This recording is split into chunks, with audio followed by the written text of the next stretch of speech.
여러분 안녕하세요. 보건복지부 제1차관 이길입니다. 오늘은 윤석열 정부의 2년 반이 지난 시점입니다. 보건복지 분야의 주요 성과와 향후 계획에 대해서 오늘 말씀드리도록 하겠습니다. 오늘 말씀드릴 것은 크게 5가지입니다. 의료개혁, 연금개혁, 저출산 대응, 약자복지, 바이오 디지털 헬스 산업 육성이 되겠습니다. 첫째, 필수 의료 및 지역의료 강화를 위한 의료개혁입니다. 정부는 필수 의료를 보장하는 한편 건강보험의 지속가능성과 형평성을 높여왔습니다. 건강보험 제정을 통해 분만소와 중증응급, 고난도 필수 진료 등 집중 보상이 필요한 분야에 현재까지 1조 2천억 원을 투자해 왔습니다. 직접적인 수가 인상 외에도 고위험 신생아 진료와 같이 수가 인상만으로 보존되지 않는 영역은 시급성, 지역격차 등을 고려하여 공공정책 수가를 개발하였습니다. 어린이 공공전문진료센터, 사후보상 시범사업 등 중증 필수 인프라 유지를 위해 대안적 지불 제도도 도입하였습니다. 정부는 2028년까지 건보 재정을 통해 10조 원을 투자할 계획으로 있습니다. 필수의료 분야에 대한 투자 확대와 외래진료 본인부담 차등, 외국인 피부양자 자격권 강화 등 건강보험 재정 안정적으로 운영하였습니다.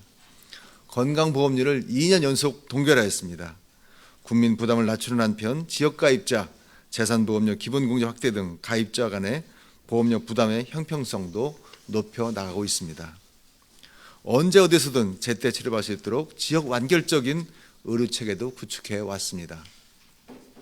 정부는 27년 만에 의과대학 정원을 1,509명 확대하였습니다. 간호법 제정을 통해 진료지원 간호사를 제도하는 한편 필수 지역 의료 인력의 안정적 확충 기반도 마련하였습니다. 지방 국립대 병원을 빅5 병원 수준으로 육성하고자 전임기원 1,000명 증원, R&D 지원에도 투자를 확대하고 있습니다. 응급실 미수용 사례를 최소화하기 위해서 한국형 병원전 중증도 분류 광역 응급상황실을 도입하였습니다. 권역지역 소아전문 응급의료센터를 확충하였고 야간 휴일에도 진료 가능한 달빛 어린이 병원도 3배 가까이 확충해 왔습니다. 의료개혁에 구체적인 로드맵을 마련하고 주요 과제를 속도감 있게 추진해 오고 있습니다. 지난 8월 의료개혁 1차 실행 방안을 발표한 바가 있습니다. 이에 따라서 의료인력 확충, 의료 전달체계 정상화 및 지역의료 재건, 필수 의료 보상, 의료사고 안전망 구축의 4대 과제를 혁신적으로 추진하고 있습니다. 역량 있는 의료기로 확충을 위해 과학적으로 합리적인 의료인력 수급 측의 조정 논의기구를 설치하였습니다. 지도 전문의를 통한 밀착지도, 다기관 협력 수련 등 전공의 수료 환경 개선을 위해서 올해 79억 예산에서 내년에는 3,719원의 예산을 확대 편성하였습니다. 의료 전달체계 정상화를 위해 중증 응급의료 중심의 상급 종합병원 구조전환 지원 사업도 차근차근 추진하고 있습니다. 현재까지는 47개 상급 종합병원 중 31개가 참여하고 있습니다. 11월 14일 현재 9개소가 추가로 신청을 접수하여 85%가 구조전환에 동참할 예정입니다. 필수 의료에 대한 충분하고 공정한 보상을 위해서 저평가된 3,000개 수가에 대해서도 2027년까지 원가 보상을 100% 이상 될 수 있도록 정상화를 추진하겠습니다. 연내에는 의료사고 안전망 구축, 실손보험 구조개혁 방안을 담은 의료개혁 제2차 실행 방안을 발표할 예정입니다. 정부는 전공의 이탈 후 미복귀 등 현 상황을 해결하기 위해서 의료계와 끝까지 설득하겠습니다. 국민 불편이 최소화될 수 있도록 모든 역량을 집중할 계획입니다. 둘째는 상생의 연금 개혁입니다. 정부는 5차 재정 추계, 종합운영계획 수립, 그리고 공론화 논의를 거쳐 2003년 이후에 21년 만에 단일화를 한 연금 개혁안을 드디어 마련하였습니다. 정부는 이번 개혁안에서 보험료율은 9%에서 13%로 올리고 명목소득 대체율은 40%에서 42%로 조정하였습니다. 아울러 기금 수익률도 1포인트 이상 올리고 자동 조정장치 도입 검토 등 지속 가능성을 확보해 나가고 있습니다. 세대별 보험료율 인상 차등, 직업보장 명문화 등 세대 간 형평성 제고를 위하고 노후 보장을 위한 여러 대책도 함께 발표하였습니다. 연금 개혁은 빠르면 빠를수록 좋습니다. 정부는 연금 개혁이 차질 없이 이행될 수 있도록 국민과 소통하는 한편 국회 논의도 적극적으로 참여토록 하겠습니다. 제도의 지속 가능성을 높이기 위해 국민연금 기금의 운영 성과도 높이고 있습니다. 8월 기준 국민연금 기금은 1,140조 원입니다. 전 세계의 3대 연금이 되겠습니다. 우수 인력 확치, 대체 투자 확대를 통해 지난해에는 기금 수익률이 13.59%로 성과를 거두었습니다. 또한 사각지대 해소를 위해서 보험 납부가 어려운 저소득층 지역가입자를 대상으로 보험료 지원 사업도 도입하였습니다. 세 번째는 저출생, 추세 반전을 위한 총력 대응입니다. 정부는 아이를 원하는 부모의 출산 양육을 획기적으로 지원해 왔습니다. 부모급여를 도입하여 0세는 100만 원, 1세는 월 50만 원을 지급하고 있습니다. 둘째 이상부터는 첫 만남 이용권 지원금을 300만 원으로 인상하였습니다. 최근 증가세인 다둥이 가구에 대한 충분한 지원을 해 임신 출산 진료비와 산모 신생아 건강관리사 지원은 태아수당 1명씩을 확대 지원하고 있습니다. 경제적 부담이 큰 난임시술에 대해서는 난임시술 지원 횟수를 난임 부부당 평생 21회에서 출산당 25회로 확대하였습니다. 45세 이상 난임시술 본인 부담률도 50%에서 30%로 낮췄습니다. 지자체 난임시술비 지원 사업의 소득 연령 기준도 폐지하였습니다. 내년부터는 가임기 남녀 전체를 대상으로 필수 가임력 범사비를 평생 3회 지원하겠습니다. 난임시술의 필수적인 비급여 약자에 대해서도 건강보험을 확대 적용하겠습니다.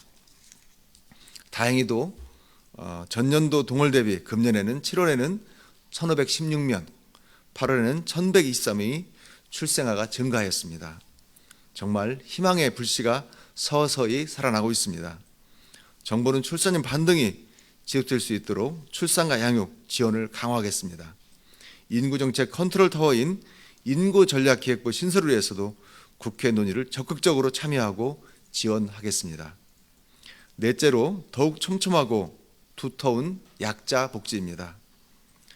정부는 저소득층, 노인, 장애인 등 사회적 약자를 더욱 폭넓게 보호하고 있습니다. 2023년 5.47%, 2024년 6.09%, 2025년 내년입니다.